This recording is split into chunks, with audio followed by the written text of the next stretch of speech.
हर हर महादेव दोस्तों, स्वागत है आप सभी का एक बार फिर से। देवाधिदेव महादेव आप और आपके परिवार और कृपा दृष्टि सदा सर्वदा बनाए रखें।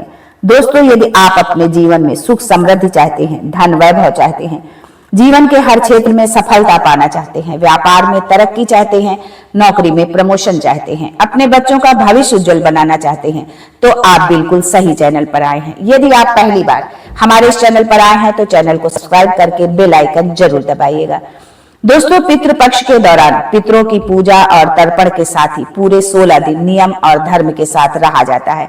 इस दौरान काफी सारी चीजों को ना करने और ना खाने की मनाही भी होती है। तो आइए जानते हैं आज के वीडियो में कि हमें क्या खाने से बचना चाहिए और कौन से कार्य हमें नहीं करने चाहिए।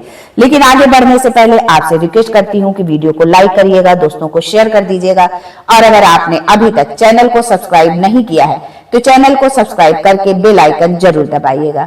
दोस्तों, हिंदू धर्म में पितृपक्ष के 16 दिन बहुत ही खास होते हैं। भाद्र मास की पूर्णिमा तिथि से लेकर आश्विन महीने की अमावस्या तक पितृपक्ष होता है। इन 16 दिनों में हिंदू पितरों के लिए श्राद्ध तर्पण करते हैं और पिंडदान के जरिए न केवल उन्हें मुक्ति दिलाते हैं बल्कि पितरों को तृप्ति से आशीर्वाद भी मिलता है।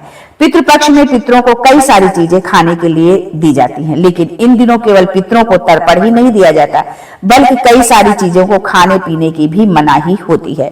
अधिकतर लोग ये समझते हैं कि हमारे पितरों को जो पसंद था या हमारे पूर्वज या हमारे माता पिता जो खाते थे उनको लिए हम वो भोजन बनाए, लेकिन कई बार ऐसा होता है कि कुछ चीजें ऐसी होती हैं कि जब वो मरने के बाद पितृ योनि में जाते हैं, जो है पितृ, तो उनको हम पितृदेव कहते हैं, तो वो देवता के समान ही हमारे लिए पूजनीय हो जाते हैं।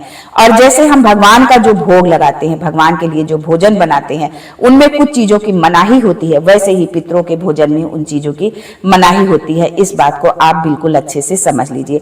पितरों का श्राद्ध कर्म करने के साथ ही मन का शुद्ध होना भी बहुत जरूरी होता है।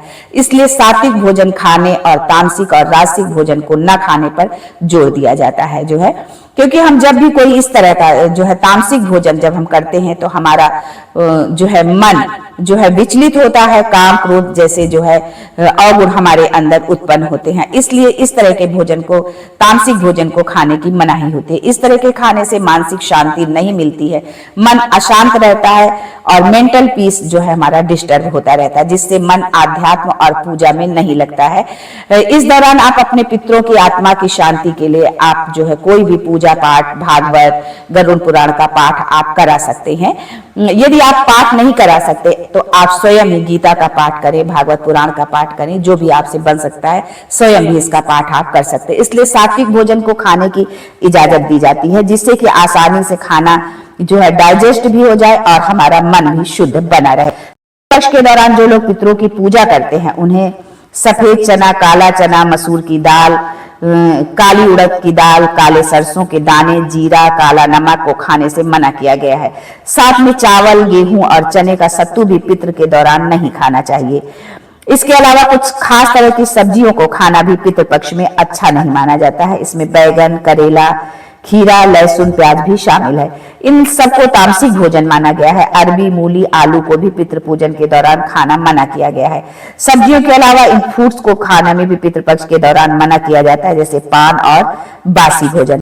पितृपक्ष के दौरान नए काम को नहीं शुरू करना चाहिए, इसकी मनाही होती है। यहाँ तक कि नए कपड़े खरीदना और पहनना भी मना होता है। साथ ही नाखून काटना, बाल काटना भी मना होता है। मान्यता है इससे पितर नाराज होते हैं।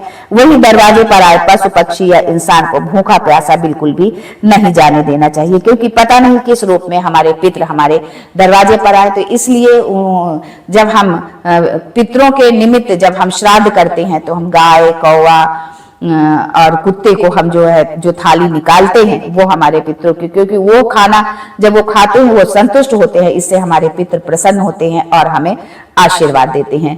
तो ये कुछ चीजें थी जो कि पितृपक्ष में मनाही होती है भोजन में, तो आप इसका ख्याल रखें जो है। या आपके घर में भाई जो नियम हो या जिस नियम से आप चलते हो, आपको लगता है कि नहीं हमको यही काम करना है तो आप वही करें। लेकिन ये जो चीजें हैं, इस तरह की चीजें, लहसुन, प्याज, मांस, मदिरा, इस तरह की चीजों से तो आप थोड़ा सा परहेज बरते हैं। तो आज के लिए बस इतना ही। फिर मिलते हैं कुछ नया, कुछ अलग, कुछ अद्भुत लेकर। तब तक के लिए हर हर Mahadev and thanks for watching my video.